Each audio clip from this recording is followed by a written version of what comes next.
A long time ago, there lived a man named Daniel. He was a good man and loved God with all of his heart. Daniel lived a normal, peaceful life in the land of Israel, until one day, Israel was attacked by an invading army. The invaders captured Daniel and many other people, and they were taken to a faraway place called Babylon. Babylon was very different from Israel. Most people there didn't follow God like he did, but Daniel continued to trust God. He knew that God was always with him. Because Daniel was faithful, God blessed whatever he put his hand to, and people started to notice that there was something special about Daniel. Eventually, even the king of Babylon saw that Daniel was well-liked and that he was a hard worker. He took a liking to Daniel, and he even gave him a job in the palace. Daniel, my boy, how would you like to work in the king's service? Daniel continued to be obedient to God, and God continued to bless him. Pretty soon, the king wanted to make Daniel his right-hand man. He would be the second most powerful man in the entire country. But not everyone liked Daniel. In fact, some people hated him. A few of the nobles in the palace were very jealous of Daniel's success, and they started plotting to get rid of him. Who does this Daniel think he is? We'll show him who's really in charge here. This group of wicked men started to spy on Daniel, trying to catch him doing something wrong so they could get him kicked out of the palace. For weeks, they watched his every move, but Daniel never made a mistake. He worked hard every day. He was kind and respectful to the people around him. They couldn't find a single thing wrong with him.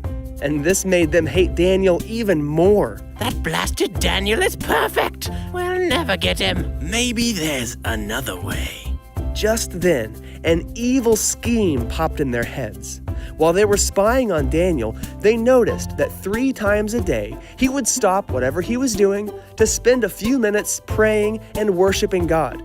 They came up with a plan to trick the king into getting rid of Daniel. Daniel prays to his God every day. Maybe we could use that against him. Yes, finally we'll be rid of him once and for all. The wicked nobles approached the king with an idea for a new law, one that would make the king feel very powerful. Oh, great and mighty king. Sign a decree that the people can only pray to you for the next 30 days. And anyone who prays to any god other than you shall be thrown into a den of lions. The king really liked this idea, but he didn't realize the effect it would have on Daniel.